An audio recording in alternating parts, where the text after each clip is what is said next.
One podcast, mining the Magic the Gathering subreddits for salt. This is the Howling Salt Mine. It's the Howling Salt Mine. The Howling Salt Mine.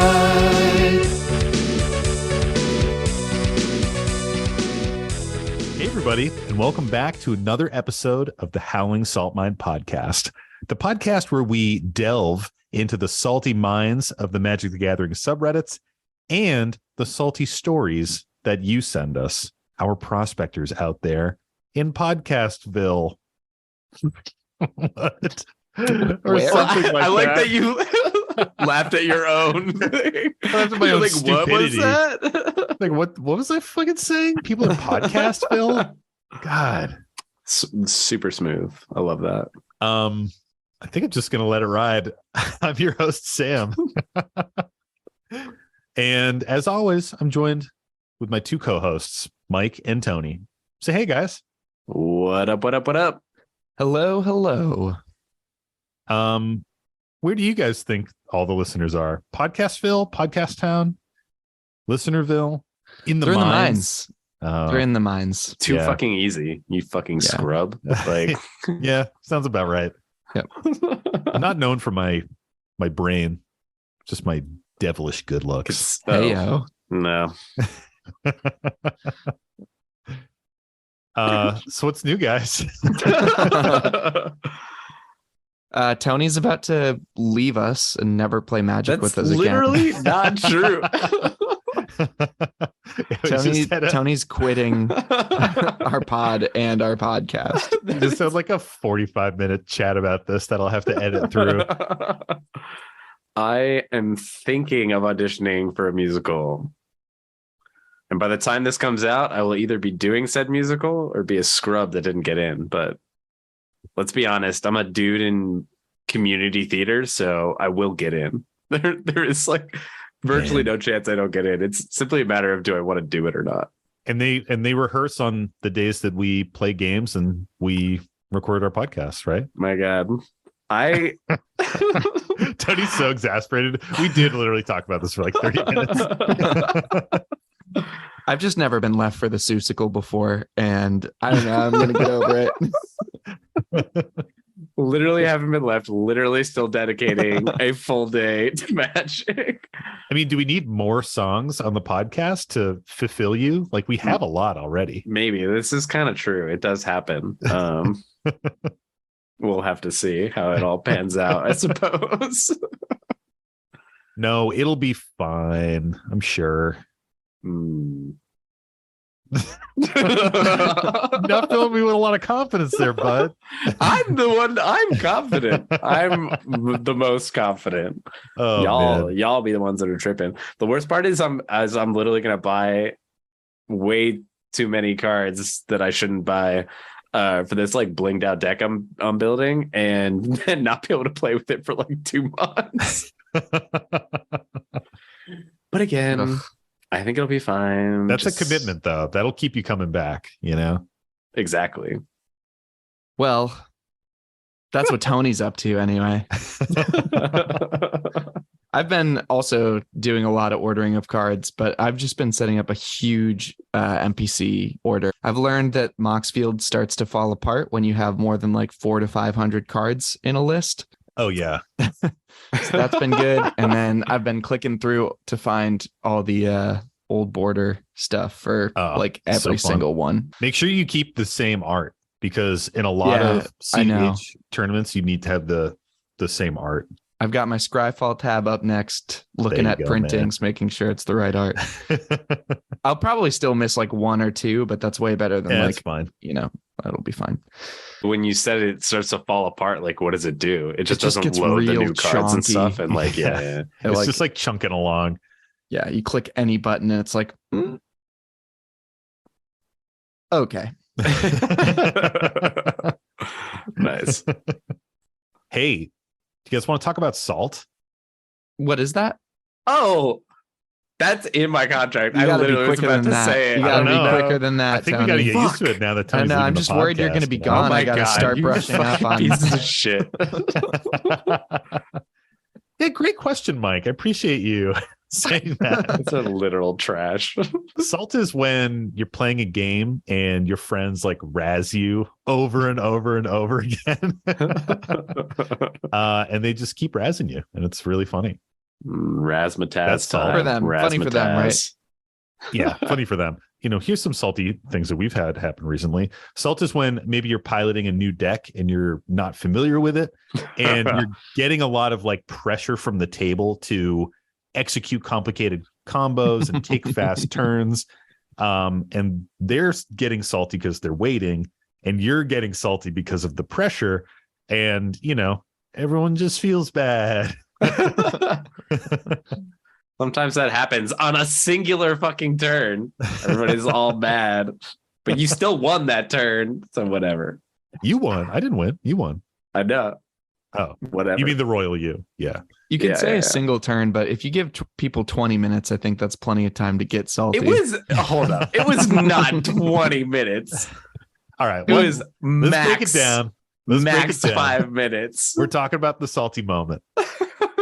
So the other day we were playing, and Tony busted out his Zabaz deck. The other three of us were playing Secret Santa decks. Tune into our Secret Santa episode. And Tony busted out Zabaz, which he hasn't played in a while. And if you're unfamiliar with Zabaz, Sabaz the Glimmer Wasp says, it doesn't matter. Why am I even saying read it. what People it want to does? know. Yeah, but it literally doesn't matter for what the deck does. But it has modular 1. If a modular triggered ability would put one or more +1/+1 counters on a creature you control, that many +1/+1/+1 counters are put on that instead. And it also has pay a red, destroy target artifact you control, pay a white, it gains flying until end of turn. So it's Boros, artifacts matter, modular sort of matters, but not really. Yep. And you were basically popping off with like a scrap trawler loop where you were sacking an artifact, pulling artifacts back from your graveyard, playing them for super cheap. You had a bunch of cost reducers in play, and you had this kind of cycle where you could sack things away. I think you had a Krark Clan Ironworks in play. So Yeah. people don't know that. It's a 4 mana cost artifact. Sack an artifact, get 2 mana. Basically Ashnod's Altar, but for artifacts. And you were cycling through things, generating a shit ton of mana, generating a bunch of value. There was a KCI, a workshop assistant, and a junk diver, which are both like when this dies, return an artifact to your hand. Yep. Yeah. And then a bunch of cost reducers as well. So you could play those, sack them, get the mana, get the other one back, recast the other one of those two, and then continue that loop, getting the other one and bringing it back. Yeah. Yep. I think the frustrating point is that I didn't have the junk diver at the beginning of that turn. So there was some churn to like draw a bunch of cards through some like convoluted loops at first that like you weren't sure if it was going to end or not, right? Yeah. And so like then I got to a state where like very quickly it was like, okay, I have infinite mana. I also can now infinitely draw, and I will walking ballista the table. As everyone loves, a good walking ballista machine gun win. Yeah. The salt was from, again, we talked about it, like the long turns, and Tony not being as familiar with the deck was like you were slowly working through some of the combo lines, and you had like added in a couple extra pieces, so it wasn't like the perfectly lean combo. It was, I think you had a couple other artifacts. Yeah, I just had gotten there over through. time, and I was like, oh, I can just do it with these two. Why am I doing anything else? And Yeah. then just like did it with the two, and it was like fine. Yeah. But man, people were salty. Yep. It was a grumpy evening that time. It definitely And we was. like were cruel to Tony afterwards to the point where we had to like check in and be like, hey man, you should just play the deck again. It's gonna be cool. Well, that was the weird thing. And we said this at the time too, is like, it wasn't really a problem of the deck. And like, it wasn't really a problem of like the turn being long. I think the thing that was like taxing was like, we all were pretty confident that Tony had the win. maybe not everyone thought that, but I was pretty sure. I was like, okay, I don't really have much of a response. It looks like Tony has it. I see a ton of the value he can generate. But then it just took Tony a while to find it, and we all had to wait for that. And that was the salt inducing part. And then there was a point where for me, I kind of saw it and was like, Tony, can you just do these parts so that you can just end us? Can you just do these two things so that I'm dead and don't have to keep watching you value out here? Yeah. Tony's doing like a 4-card loop, and Mike was like, can't you just do these two? And that would be it. And you were like, oh yeah. And then you killed us. Yeah, I think the key point here is the stress I was feeling in the situation. Because like, right, that was happening after we were all like, come on. Yeah, we were like, fucking perform under pressure right now. I like felt it building as I was going, because I was like, this is gonna be a long turn and I need to win, and like was feeling stressed about that because I was like, I should just win now. I guess the other thing to realize here is that it really wasn't that long, but like truly, like a commander turn can actually take like 20 minutes. Yeah. It's that like when you're sitting there kind of like fiddling with yourself for 3 minutes, that feels like a long fucking time. Yeah. And so it's like, it wasn't a drastically long time. We were easily able to like strap in for another game that then wound up being a fucking grind because it was like a 2-hour, 3-hour like game or some shit. But like, that again, and I was doing my own thing that I hate, where it's just that like at the time in the moment I felt all this pressure and was nervous, and then it was just making it worse because then I was like, you're like missing triggers under pressure, and then I was like, I don't fucking know, like, and I missed this and I do that, and we were like, oh, you missed that trigger, and we were like, oh, you have to draw a card. You're like, I know, I'm doing it. It's like it's just like, yeah, I mean, I think it's hard when that like pressure turns and the whole table is kind of looking at you. There's something to be said. You kind of just mentioned it, Tony, but those 3 or 5 minute turns can feel like an eternity when the player is doing what feels like a very similar thing over and over and over again. Yeah. Where it was like, I sack this, I do this, I bring this back. I sack this, I do this, I bring this back. And it's like, you know, I watched that loop a few times, and if it's not infinite, I'm like, I just start to glaze over, and I'm like, I don't know what's happening. Like, I think I wrote in the notes, like, Tony does artifact stuff. And I just like did not. Normally, I'm very rigorous with like all the triggers and sequences and things like that. But when someone starts popping off like that, I just don't take notes. I'm just like, they start doing something. Yeah. Plenty of turns are 20-minute turns in Commander. That's totally true. But those are usually turns with like an interesting stack interaction, or like someone casts a couple things out on another player's turn, and you're usually dealing with people interacting with that 20-minute turn. Whereas like even just a 5 or a 10-minute turn that is truly just one person doing stuff on their board, that feels way, way longer. Yeah, it definitely does. For sure. So I won't play Zabaz again now, probably for another that's not what 5 or 6 months, and then I'll be like, I liked playing that. I'm gonna play it again, and then the same thing will happen, and it'll be horrible. That's the I'll only forget option how to that's do any of not the allowed. combos. That's the opposite of what we want. We even said that You're right, after. because when I like, reach for it, I'll be like, this didn't go well. No, because like, I'm not gonna play. The thing is, you need to play it more. Like, you have to get used to the combos, and not to point fingers here, but one of the reasons why this doesn't often happen to Mike and I is because we're like obsessive goldfishers. Whereas Tony is like, I'm just going to fucking do it live and figure out how the deck works. It's like, you got to goldfish those combo lines out. I'm man. not going to. So it's more that like I hadn't played it in a while. Yeah. So it's like, I knew there was. So that's what you're not allowed to do. This deck was intended to be combo-y.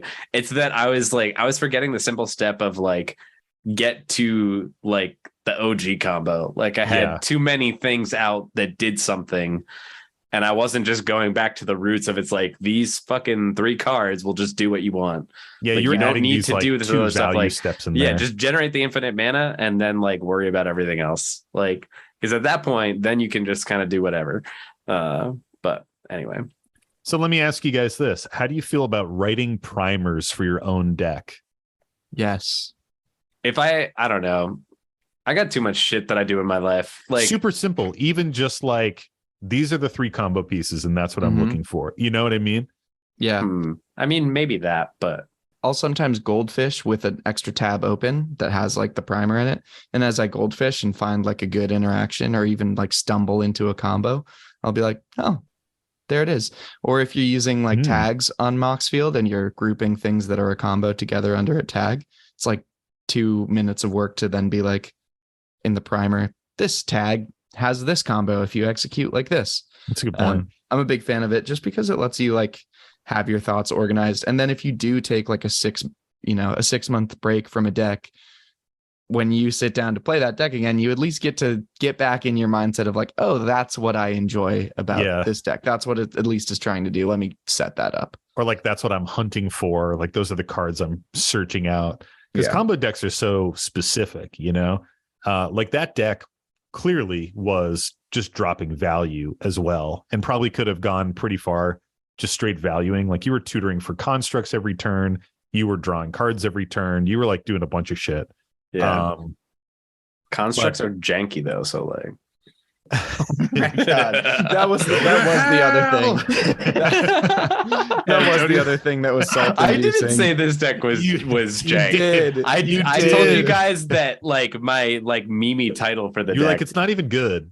You're like, it's jank, it's got Sabaz, it's bad, it's jank. It drew a shit ton of cards the last time I played it, but it didn't. Yeah, it didn't like off. win. It didn't like pop off or do anything crazy. So it's right, like, what was maybe this it janky good, title? What was the janky title? It was Constructs Are Jank.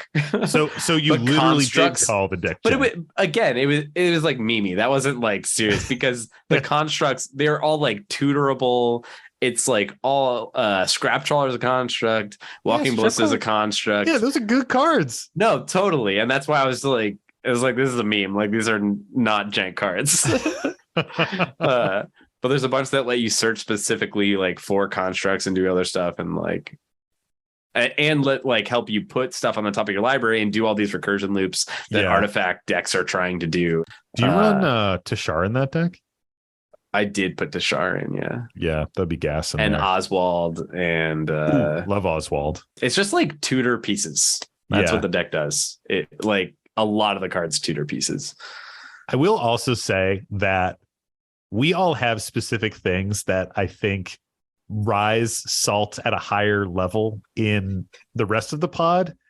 And for Tony, one of those is providing an inaccurate evaluation of his deck's power level always makes Mike, Nick, and I like fucking flip out. Like, if I think Tony it makes says Nick the saltiest. Oh yeah, definitely. But now I almost say it to get a rise. Well, like, yeah, definitely do. If you say jank, we like flip out. The other problem is Sam hates having nothing to do to interact with something. Nick hates long turns, and I hate turns where I see the line that someone needs to take and they're not taking it. So Tony perfect stormed, like hit absolutely like the all Achilles heel of in all one three turn. of us. Yeah. And I think the other thing, Nick especially doesn't like it when Tony takes long turns, but I feel like a long turn for the rest of us is 5 minutes and a long turn for Tony is 3. When he hits 3, we're all like, you're taking a long turn right now. Like, we have this thing Thank you, because that is fucking true. Yeah. Like, our tolerance for Tony's long turns are way lower. I think it's because of Clark Sakashima. Oh my God. It definitely got worse there. Which truthfully I think you should also bring back and start playing again. I will that never deck is play that deck gas. again. I'll build it and play it. You can play it. I'll never play it again. Oh man, Tony looks off in the distance with a 1,000-yard stare. Never again. Yeah, basically. My coin flipping days are behind me. Magic creates salt. Magic changes a man. Speaking of magic changing a man, should we listen to some posts?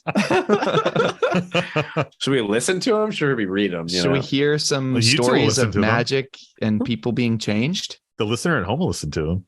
Let's do it. Yeah, let's do it. I mean, that was like a little bonus dip of our own salt, Yeah. I feel like there should be a Straight name from for the that. cart. Yeah, Straight from the cart. From the cart. That is straight from the cart for It is. sure. Yeah, that is straight from the cart for sure. Love Like, it's that. fresh. Like that was mine 2 days ago for real. Yeah, that salt is like still steaming hot. Like, Yeah, it I is. tasted a little bit. That was the And first time I in a know while Nick is that- tasting it right now. At me, Nick, when you listen to this. Oh man, Nick was so mad. that was the first game in a while where I got to be like, I think we're tasting. I think we're tasting it. Yum. Yeah, that's one of our favorite things to do when someone starts to get salty is we're like, what's that taste we have right now? Is that an What could ocean that be? breeze? Is it low tide right now? Something on the air. I'm sensing a slight brine. Yeah. You could tell because it carried over because you made those comments in the second game because people were upset almost more in the second one. But Oh yeah, Nick got salty baby for both games that night because the first game he raged, and then in the second game, maybe I took a long turn. Maybe I took a turn that was maybe took 10 You turns. took I maybe took 5 long turns. I maybe took 7 extra turns. Whatever. that you weren't getting a value out of, and nobody was like, "This is a long fucking turn, Sam." It's because each turn was like a minute at most. I was just Bullshit. I was thinking it. I just didn't say anything. and then I fucking whiffed. And then Mike took a really long turn, and Nick was like, "Just kill me." And then it came to Nick's turn, and he's like, "Untap, upkeep, draw, I scoop," and he just like hung up. And no, it wasn't that fast, but he was like, "I'm done." Yeah. Like, okay. It had been long at that point, though. It was like grindy, and he had no cards in hand, and Giada had been cast like fucking 5 times, so he was like, "I'm done." Yeah, I mean, I get it, but it's still Yeah. funny. Oh yeah, for sure. I see it. I see why. But man, it was funny. All right, well, let's get into it, boys. Shall we? Our first salty story comes to us from our friend Croxty. And this is a message that they sent us on Reddit. So if you guys see Croxty around the subreddits, give him an upvote. Spread that goodwill. Oh, and this story is titled, it's not always that our DMs get a title, but this one does have one. It's titled Salt from Beyond the Grave. Ooh, Spooky. mysterious. We didn't save this for our Halloween episode. We Lol. got it way after the Halloween episode. Obviously meant for 2023 Halloween, Sam. Fucking scrub. And the post goes, so I was at my friendly local gaming store for Commander Night and sat down at a table with all regulars. One of them had a new deck they were wanting to try out, so we'd be playing it all games tonight. We all said, that's fine, and pick our first deck. Turns out the new deck is a Finn the Fangbearer deck. So it's very good at killing one person, but the entire table is iffy. We talked about this recently with Pat, about poison, things like that. I was gonna say, are we a poison podcast now? We kind of are turning into a poison podcast. Can't wait for All Will Be One to come out, and then we'll just be a poison podcast. Oh man, we totally will. We'll be a toxic podcast. Oh no, that's not what I want. That's definitely not what you want. That's not what we want. All right, the story keeps going. The table order is me, D, Finn, and C. So we have our OP here, Croxty, Mysterious Player D, Mysterious Player C, and Finn. Game 1, Player C wins playing a Nicol Bolas Flipwalker deck of Grixis Control. It was a good game, and we all had fun, so we go to Game 2. Game 2, Finn wins, and Player C starts getting salty gradually about how poison is an unfun mechanic, not intended for Commander, and completely unfair. Player C was the last to die, so the salt starts coming out late, very hard late in the game when they had their win stolen from them. We have enough time to get a Game 3, and Finn gets first turn, and the salt from Player C is in full thrust, complaining whenever they're attacked by a Death Toucher, saying, Dolmen's Gate is a badly designed magic card, First Strike and Death Touch is broken, etc. Finn swings for enough to kill me, and Player C unblockable with First Strike Infect at Player C. C angrily starts grabbing their cards and hitting the Poison Infect is the worst mechanic in Magic highlight reel from the game, but adds one last comment. There's absolutely nothing in Magic that interacts with it. It is at this moment I respond to normal strike damage by flashing in a Malira Silvok Outcast from the Flash Vivian on the board, and I proceed to take 3 damage and no poison. Player C goes quiet. Player D starts laughing. Finn congratulates me on the play, and C erupts and throws his deck box against the wall because if I had flashed it out earlier, they would have lived, telling me their win in hand if they had untapped. I told them that's why I didn't, and they stormed out the store. So that's the story of how a salty player got mad at a salty mechanic, but somehow a third party, me, caused the most salt. I did win the next turn with the Triumph of the Horde's poison. Lol. Hey. And neither D or Finn seemed to mind. Finn even laughed. I doubt C would have, but we will never know. Love it. What a story. That is an awesome it's moment. so good. Can you read the Silvak card real quick for anyone that doesn't know what it is? I definitely can. Malira Silvak Outcast is a legendary human scout for 1 and a green. She's a 2/2. And the text box says you can't get poison counters. Creatures you control can't have -1/-1 counters placed on them. And creatures your opponents control lose infect. So it's basically like the ultimate infect trump card. Yeah. Mhm. I do think it probably is like the one. Like there's other things that like you remove creatures, remove other things, but like as far as truly like stopping receiving counters, like I think that's the only thing that does that, right? Solemnity, right? Yeah. Solemnity Solemnity stops does you it. from getting counters you're right, on you. You're right. And Leeches does it. Does it? I think I was gonna buy that card. Yeah, let me read Leeches because it's a funny card from Homelands. Leeches is a sorcery. It costs 1 and 2 white. It says target player loses all poison counters. Leeches deals 1 damage to that player for each poison counter removed in this way. I love the flavor of that. Yeah. Where like a leech is biting you and like Sucking the poison out. Sucking the poison out. That's pretty spicy. There is another one I want to mention, which is Sun Cleanser. Sun Cleanser is a human cleric, 1/4 stat line for 1 and a white. When Sun Cleanser enters the battlefield, choose 1. Remove all counters from target creature. It can't have counters put on it for as long as Sun Cleanser remains on the battlefield. Or target opponent loses all counters. That player can't get counters for as long as Sun Cleanser remains on the battlefield. So it's a really weird one, but can remove poison counters. Just from opponents, though. But from Just opponents. from opponents. That's funny. Interesting. Man, I love that moment of somebody dying to the first strike infect and then you flashing in a Malira and Yeah. saving yourself from the normal combat damage.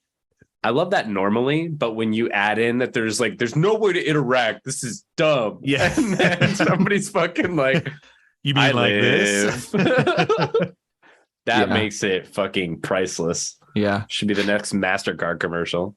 I think Crocs D also did a great job here of like kind of pointing out what it was that made this player so salty is they feel like their wins are getting stolen, which like is so wrong. Like you have not acquired the win until all 3 other players are out of the game. And so you don't have it like just because someone could have maybe saved you from a lethal attack that you can't block, and then you maybe would have had a card that would have won the game if no one interacted with you. That doesn't mean you were about to win. Yeah. There's True this life. there's this like fake custom magic card, and I think it's called like actually or something like that. And it's a 0 cost colorless instant, and it has split second, and it says you can only cast it when you're about to lose the game, and you cast it. And it says, reveal your hand, reveal the top 3 cards of your library, explain to your opponents how you would win the game, and you still lose the game. I feel like even in the most best intention games, that just happens because you want to explain to people like where your board state was going. So I don't fault people for doing that, but there is something about somebody being really salty and being like, but I was just about to win. It's like, yeah, but you didn't. You didn't win. There's something about somebody who wasn't even salty about it. And it's like, Yeah. I was just about to win. That card is fucking hilarious. And I wish it was a real card. I wish they printed that in like an Infinity or something. It's like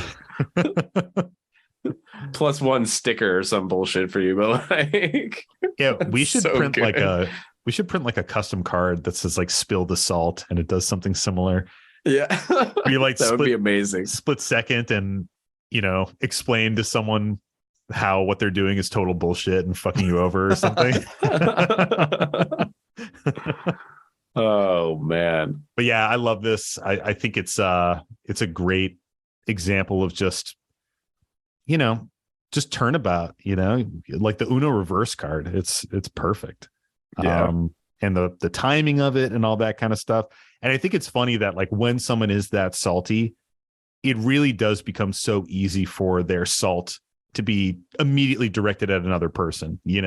It's just like when you're that pissed off and like overcharged, the next person who slights you in the game is going to be the recipient of all of your salt. Yeah. Like it doesn't For really sure. matter anymore why you got there originally. Yeah. What's the salt rating here? I don't have anything else to add. I'm just like, this is a great story of super high levels of salt. Yeah. Yeah, this is just like, it's instantaneous salt, man. You turned around and a salt shaker appeared in front of you, completely full to the brim. Where once there was no salt, now flash speed, salt is there. Yeah.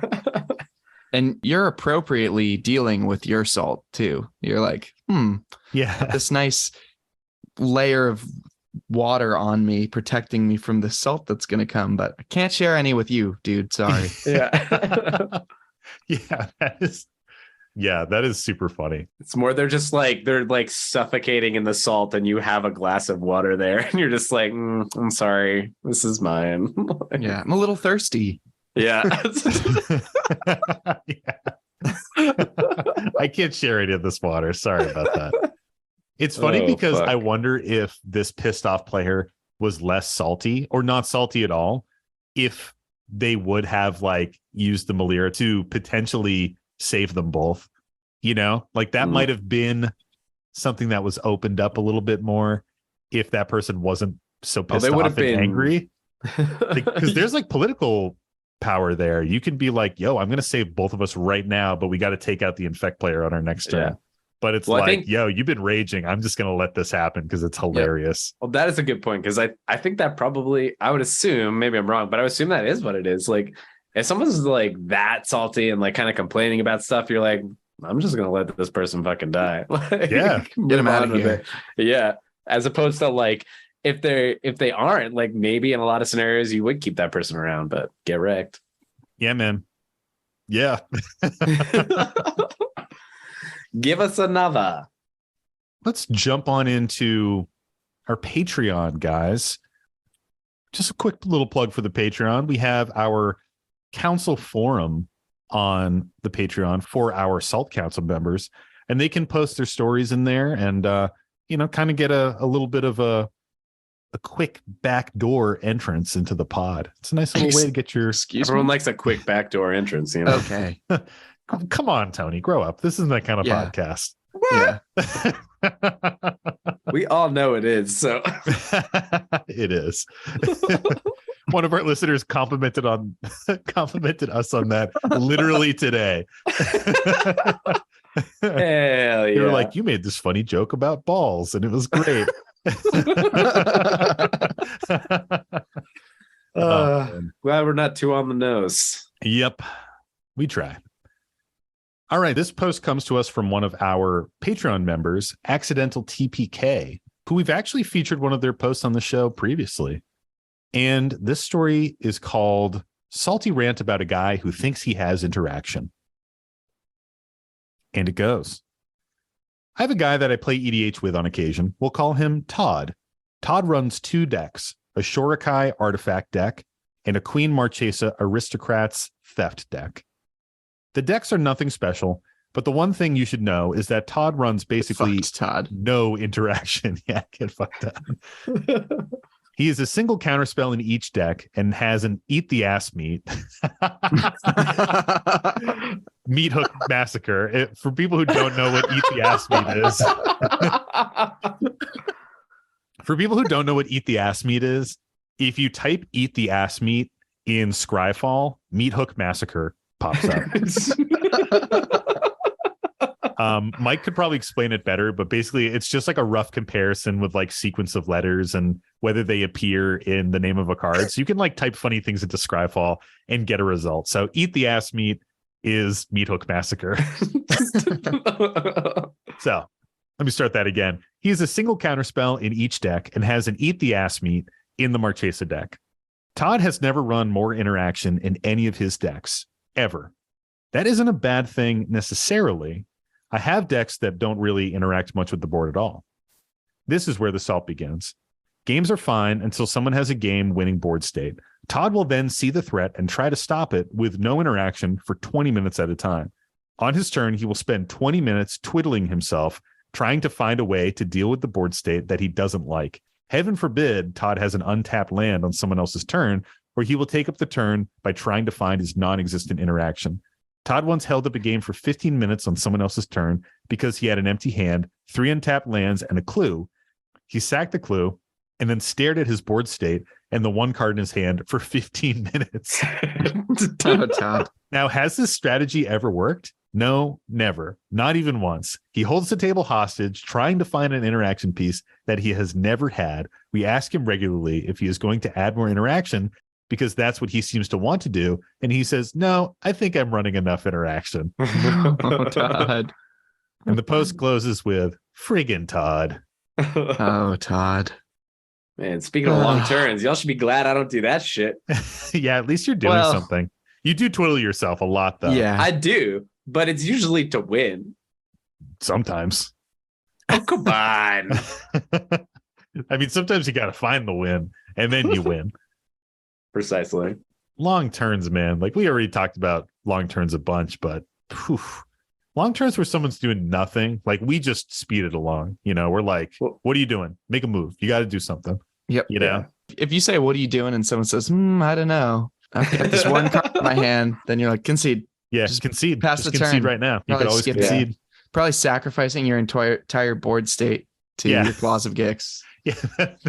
Yeah, that's usually when I'll say some dumb shit like, you could sacrifice all your lands. Like, normally you can't do that, but we'll allow it for this 1 turn. We'll just rule 0 it in for you right now. You can sack your whole board away. I feel like we've almost developed a culture around it, though, of like when people are like, I don't know. And like any one of us asks, like, what you doing over there? And they're like, I don't know. Like, immediately all of us say concede. And then it is truly kind of this like, okay, I'm taking too long. I gotta like move on here. And I think it helps with us because sometimes you just think a bit and you kind of lose the thought of the game. Like you're like in your own head trying to figure it out. Everyone else is waiting on you. And sometimes you need that bump. But when you know you don't have anything, if you've got 1 card in hand and like 1 land untapped, like you can do it or you can't, and you know that in 4 seconds. Yeah. Like you don't even need to read the card. All you need to see is what's its manu value and do I have that? And then after that, you can read it and be like, but there's it's like no pretty simple. excuse for this. Like, Yeah. when we started reading it, I thought it might be like, oh, when he's like using Shurikai and like tapping and untapping it and trying to like dig for his answer, which maybe that happens sometimes. And that's closer to like what Tony would do. Like usually when Tony does have these long, like kind of twiddling turns. And just to explain, we say twiddling is usually with our group. It's usually when you're like tapping and untapping something over and over again.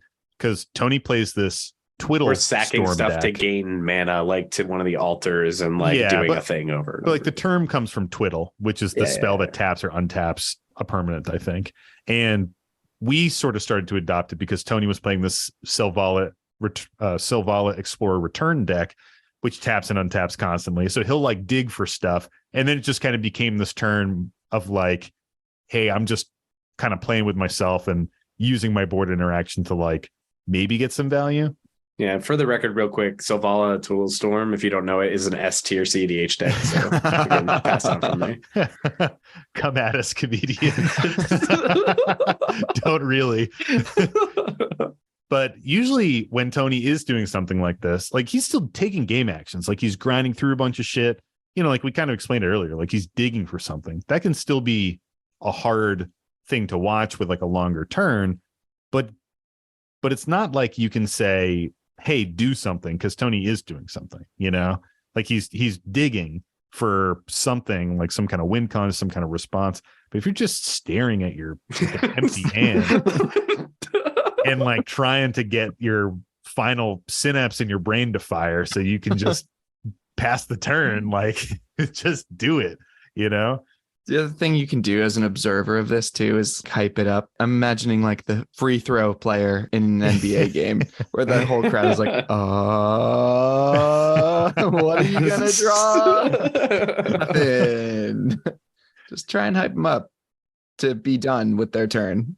I think this is an opportunity for humor. Like, this is when you jump in and you start to tease your friend and tell some jokes at their expense. Like, ask if what they drew is every single useful removal spell. If they've got one card in hand. Oh, you drew your swords. Oh, you drew your Path to Exile. Oh, is that Dismember? Oh, nice. And it works better if it's not in the colors that they're playing. True. So make sure to do that as well. Yeah. I feel like I always go to counter spells. Like when somebody's sitting there debating to do something, I'm like, you gonna force it? Like, and they'll be in like fucking mono white. And I'm like, you gonna force a will or what? Like, can I keep going? Like, well, one of our other favorite like stupid jokes that we love to tell is if someone's like, okay, and then I'm going to draw 3 cards, we'll be like, and one of those cards? It just like ask very immediately and quickly. And what cards did you draw? Usually without skipping a beat, they'll be like, oh, it's 3 Force of Wills or like 3 Fierce Guardianships. Although sometimes now I find that's working because Sam will tutor a card and he'll be like, I tutored this card. And we'll be like, you didn't have to tell us, but thanks.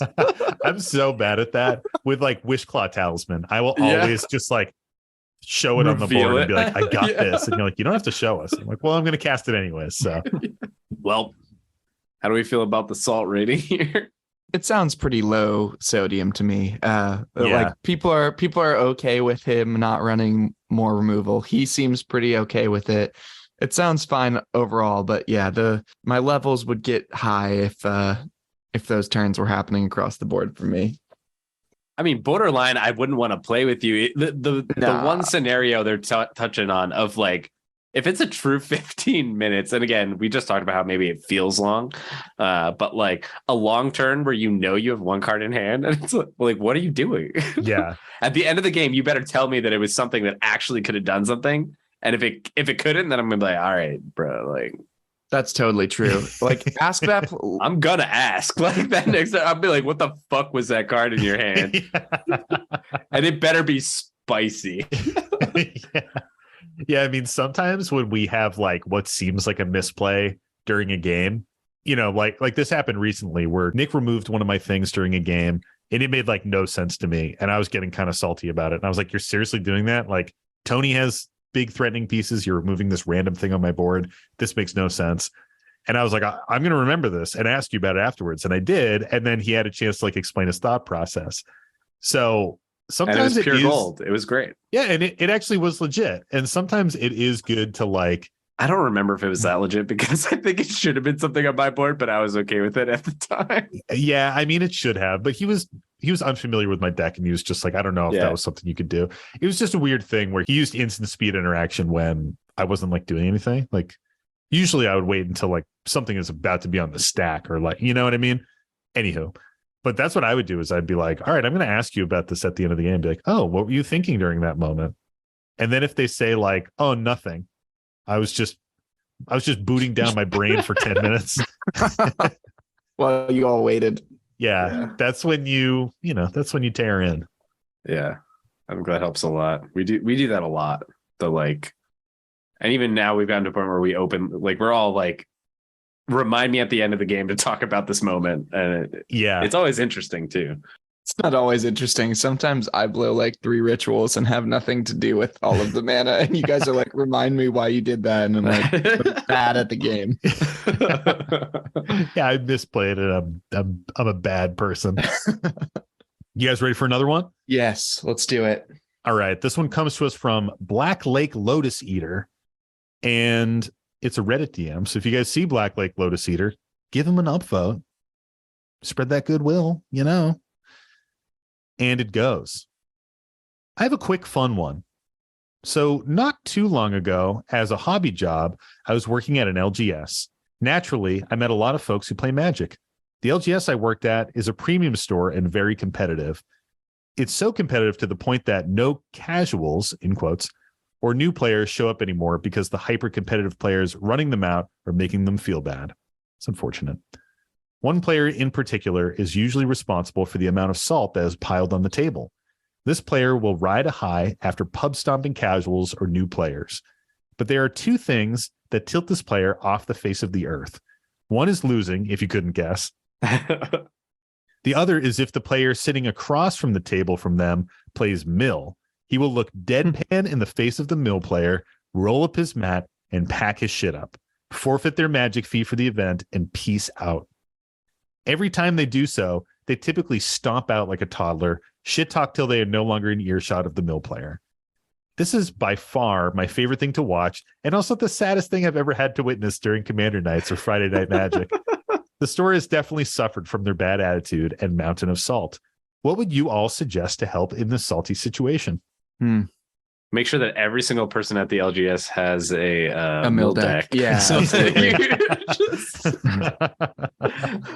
All different flavors too, like mono blue, a little bit of Demir mill, maybe a little green mill. Just get it all in there. Yeah, that or coordinate and have it all be Brewvac. Everyone running a persistent petitioner Brewvac mill deck, so it's just all the same.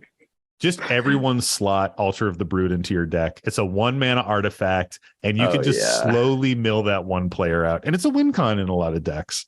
Yeah, it almost makes it better. Like, just put like Altar of Dementia, Altar of the Brood, like all in non-mill strategies, like put them into your decks.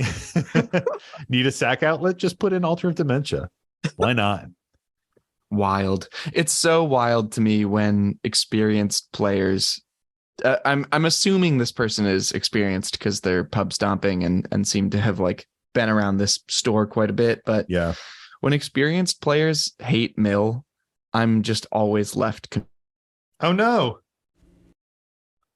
All right, where were we? The power in my house just completely went out. Actually, my entire street went out. Like our neighbors like went outside with flashlights. We like grabbed flashlights and ran downstairs. And then like 2 minutes later, the power just popped back on. And I was like, all right, well, I guess we'll finish the podcast now. Nice. I thought you were going to be gone forever, so I turned into a little salad goblin over here. Yeah, you're a little salad boy. Little pistachio boy. Are there pistachios in that salad? No. Missed opportunity. I can hear them. Bullshit. I can hear you crunching on them. There's pomegranate seeds, though. Oh, that's crunchy enough. Yep. Pomegranate seeds get in my teeth, man. You know? Yeah. I don't like to crunch them. Gets in my teeth, you know? It's corn on the cob. What did you just say? Excuse me? What did you just say? What was that? He said cock gets in his teeth, Sam. Did you say cock? Yeah, corn on the cob. Oh, who says that? Tony, you're fucking everybody. You have these like terms for food that are okay, cock gobbler. And wrong. I was just leaning into the cock gobbler. That's the origin story for that. People haven't even heard that yet. That's in the blooper episode. But now it's just building. Yeah, I guess we're building the lore. The mythos. Yeah, just like the Marvel Cinematic Universe, we're building up the lore. The cock gobbler crossover event of 2023. Somebody's got to do it, you know. What is the last post that we read? I feel like I have a fucking goldfish memory. Yeah, there is something about doing this podcast where when we're done, it's like my brain just totally empties out of everything I just said. Like sometimes people would be like, yeah, you said that on a podcast episode in the past. And I'm like, bitch, I don't fucking remember what I said. I don't remember what I said yesterday. I don't remember what I had for breakfast. Literally yesterday, I finished like a listen to an episode, and then Sam was like, what should we name it? And I was like, I don't remember any of the posts. Yeah. No, I saw that. Yeah, it's so true. All right, we were talking about a salt lord, a pub stomper that hates mill. Oh. And I think Mike was winding up to talk about how experienced players should actually be okay with mill. Yeah. Because it's not that bad. It's not that bad. If anything, from a game perspective, there's so many reasons it's bad. You're like getting things into yards. A lot of decks can use things in their graveyard. You're not actually dealing damage in the same way everyone else is. So you're on your own path to victory. Yep. And it doesn't really harm them until you're completely dead. Yeah. So like you're fine until you have 0 cards in your library. Each draw is still completely okay until then. So it's such an all or nothing strategy. It's such a classic thing for new players to feel like they're losing resources when things are moving from their library to their graveyard, but really they're just moving from one zone to a more accessible zone most of the time. Yeah. So I feel like it can be traumatic though. Like yeah. the first time I got milled out, Tony? Yeah. Is that a traumatized joke? hey, the first time Nick milled me out, I think I was the first one in our pod. It would make sense because he and I Definitely. usually target each other first. But the first time it happened, all the immediate games afterwards, I was like, we need to kill Nick. Like, I'm going to kill Nick first. And then he would be like upset that I was just swinging at him, but like, no, dude, like, I'm not getting milled again. I'm not playing this game. Yeah. There is something inherent about it. It hurts more when you see your answers go by, you see your deck go by. Like, I agree with what Mike's saying for sure. Like, there's definitely time to deal with it. Usually less time than you think you have, which is probably also what makes some people upset. But like, it's not like overly powerful or broken or anything. It is like a challenge for the mill player to get you down. But once it happens to you, you're like, nah, fuck that shit. I'm like, not letting this happen. Mill is a little bit like Voltron in that it's really best completed when you're focusing down a single player. And to try to knock out an entire board with Mill is like really hard. It's probably harder than Voltron, honestly. You know, I mean, Voltron is like, you're looking at, what is it, 63 commander damage across 3 different players. But Mill, you're trying to mill out like 90 cards from each person's deck, you know, assuming that they're with their starting hand and a few draws. It's a lot to get through an EDH deck with Mill. That said, I do think that there is some loss of value. Like, yeah, it's probably overblown in your perception, but there definitely is something where you're seeing combo pieces go by. If you don't have any graveyard recursion and can't interact with that zone, it is as good as someone just removing those cards. The argument that I hear a lot is like, well, you could have a game where you just never see those cards anyways. And it's sort of like, you can imagine that you just never, ever even drew those cards, which but is I can't true. imagine it because I see them in my graveyard. Exactly. Like it's this perception thing where it's harder to like, I think it's easy to talk about that mental exercise, and it's harder to actually do it. And there is this perception. Like when I get through more than half of my deck by mill, I'm like, fuck, I need to do something about this now. Yeah, which is usually a point that it's maybe too late.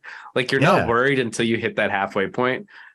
But by the time you hit the halfway point, they probably have a bit of an engine going and like exactly. Like what is that fucking card that Nick always plays? Dude, I know the one you're talking about where you mill 2 cards, and if they share a color, you do it again. But with Brewvac, you mill 4 cards, and if 2 of them share a color, you do it again. Yeah. And if you hit a monocolored deck with that, it's like you are fucked. Like your whole deck is just going to go away.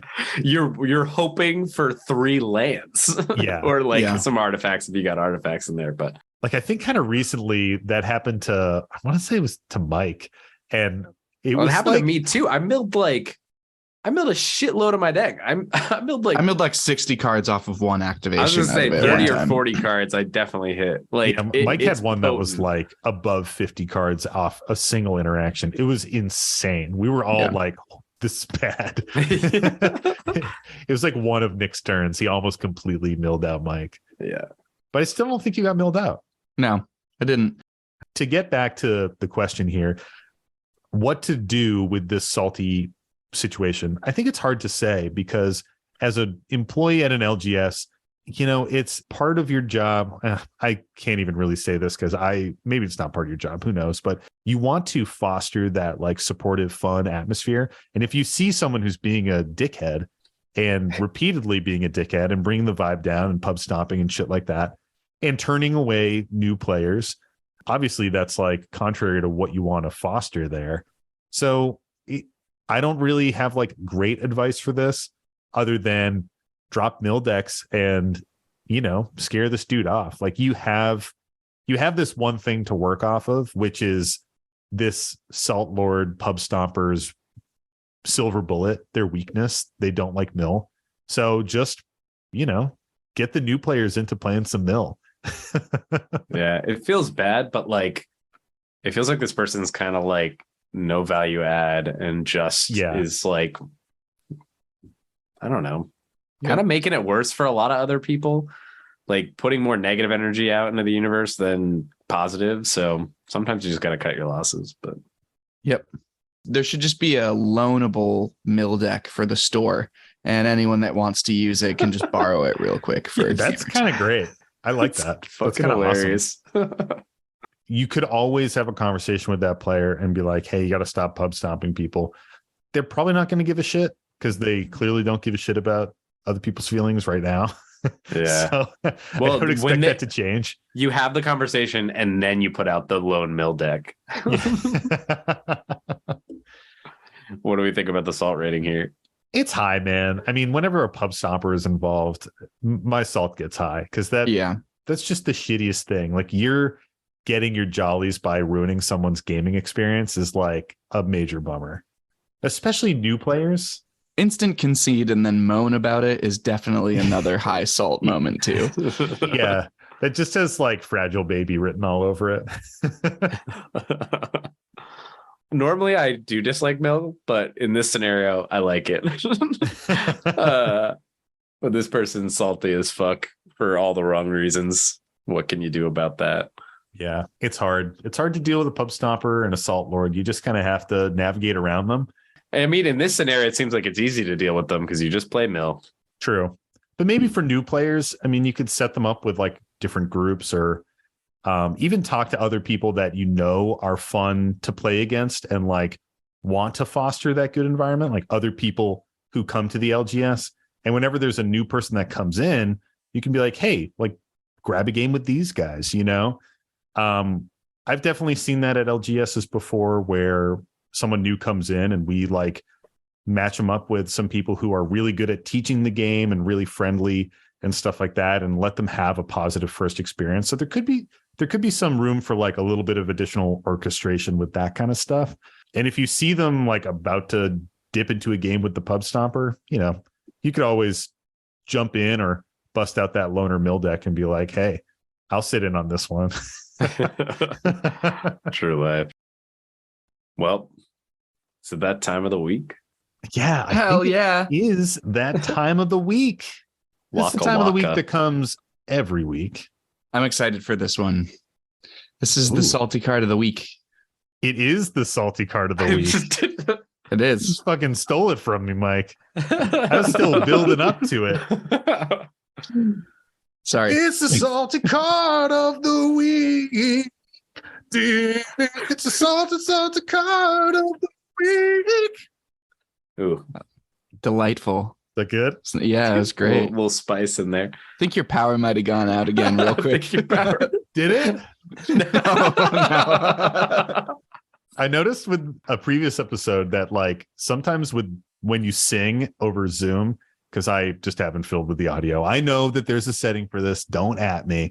But it'll hear like a sustained singing note and it'll be like, oh, that's background noise, and cut it off. It did. You were coming in and out a little bit, but it might be okay on the recording. Well, thanks anyway. It wasn't okay in real post. life, so it's like fine. Yeah, I'll sing it in post. Well, thank you for that. The salty card of the week this week is Blood Moon.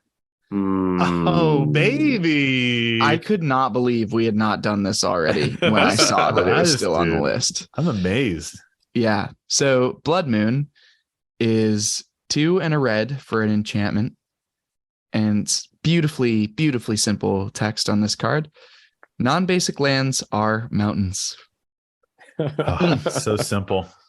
Amazing. Since that's not long, we'll read some of the flavor text. It's heavy light flooded across the landscape, cloaking everything in deep crimson. Heavy light across the landscape, cloaking everything in deep crimson. Love it. I mean, let me keep my perspective a secret. Yeah, we have no idea how you feel about it, but Tony, how do you feel? You know, surprisingly, I don't think I hate this card. I don't love it. I don't like when it's played. I'm not like, yay. I like that there's a full art version of it. Borderless, I should say. And I like that borderless art.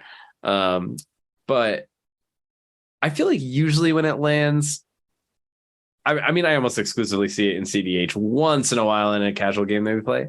And in the casual games, usually I have almost no problem. Like I'll have some non-basic land, although as of late, my land bases have gotten a little more ridiculous.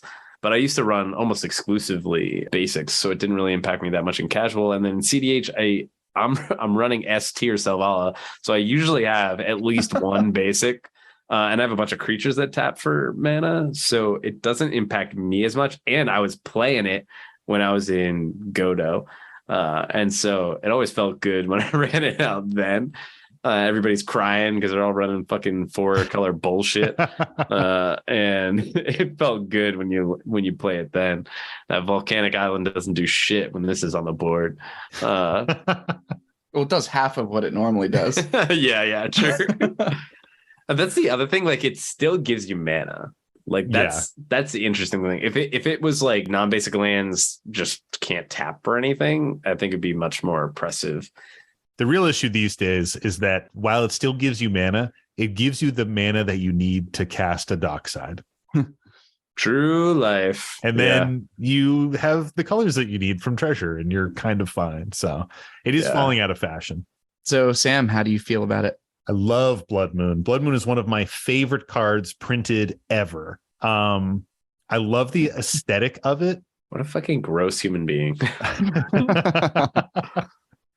I love the aesthetic of it. It is just a beautiful card like that. I'm like a sucker for symmetrical art, and just like that moon in the middle. Like I have kind of like a Blood Moon sort of related playmat that I play on. There's also is there even a moon on it? Yeah, it's a giant moon. It's just a huge moon. Interesting. Do you know the playmat I'm talking about? Whatever. I thought I did, but maybe not. It's like that Japanese scene with like a giant. Yeah, it's got like a huge ass moon in the back. I guess I just never noticed the moon. But it just has so many beautiful arts. I love how like simple it is, and it's really impactful too. Like in the right deck, this does kick ass. I mentioned that you can still Dockside through it and things like that, but that doesn't mean it stops every single kind of deck. And depending on like the mana shakeup in the moment, it can really fuck over a deck in a really powerful way. And it's also easy to make it slightly asymmetrical by building your deck in a way where having some of your non-basics turned to mountains isn't going to impact you as much, you know? Like Blood Moon kicks ass in 2-color decks because chances are you have a fair amount of basics, especially in CDH where basics are like hard to find. You usually don't play them in your decks. Like a mono red deck, obviously you're going to have a shit ton of basics.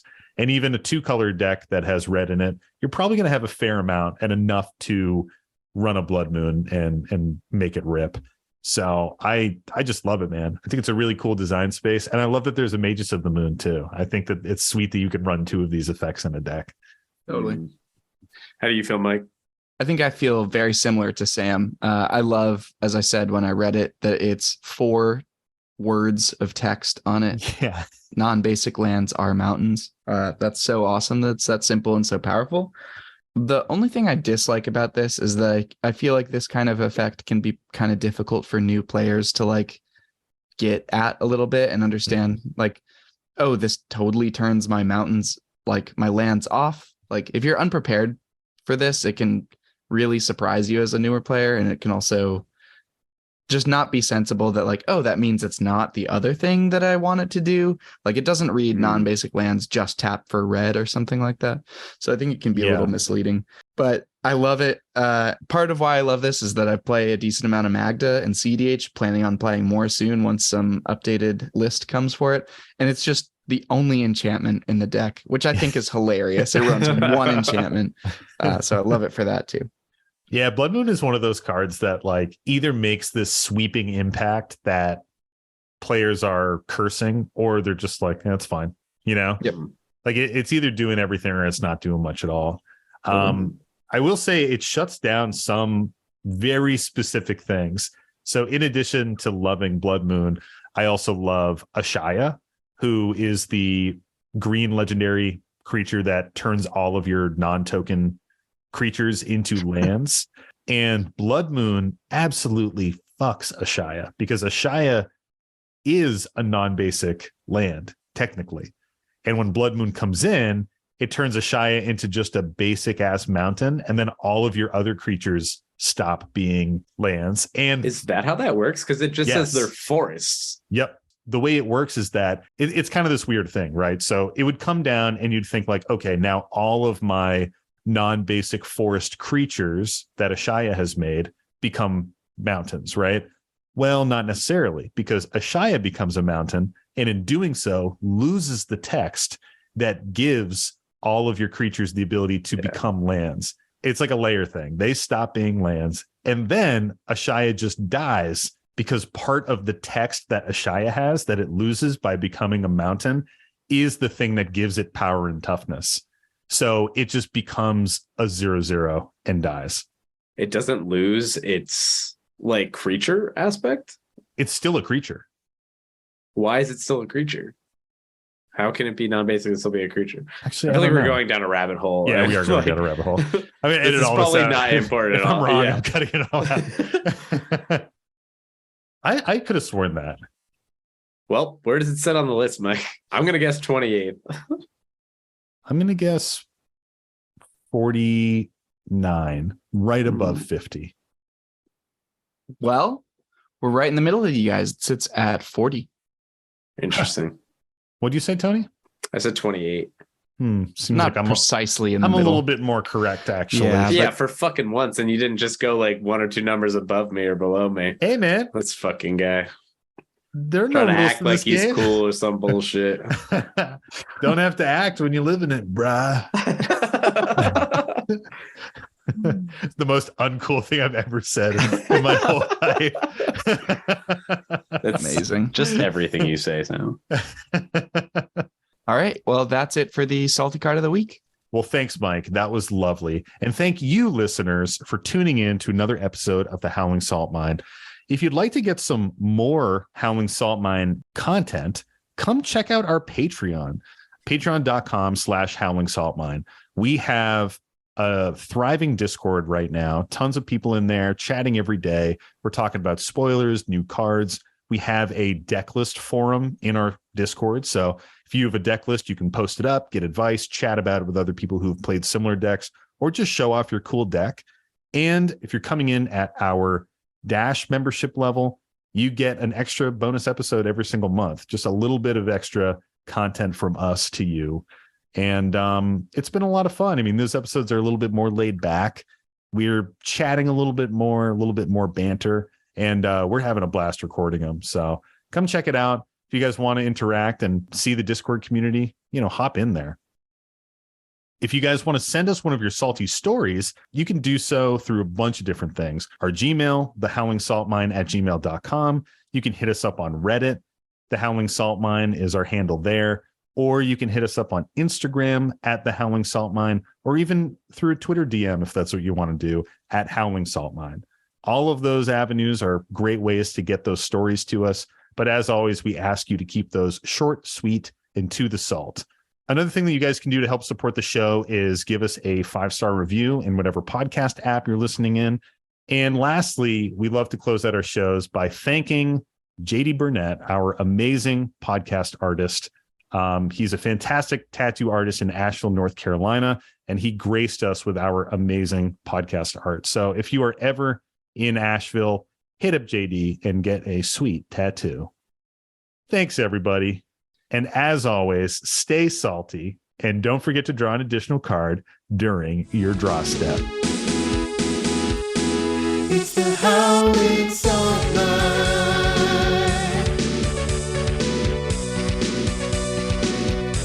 The Howling Salt Mine.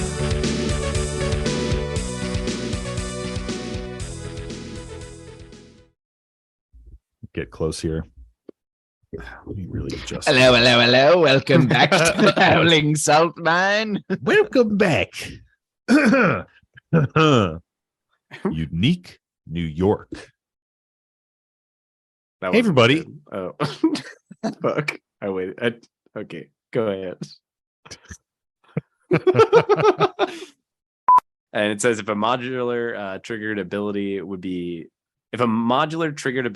put one or more +1/+1 counters on a creature you control. That many +1/+1 counters are put on it instead. I can read. Sorry. Want to take that clean? I don't want to have to edit around that. Sorry. While you look to get that up, Krusty? Is that the name of it? All I know is it made me think of Krusty Dicklings, Oh, which I was here for. Croxty. I kept thinking Krusty Dickling. And it's also balls. Forgot what I was about to say.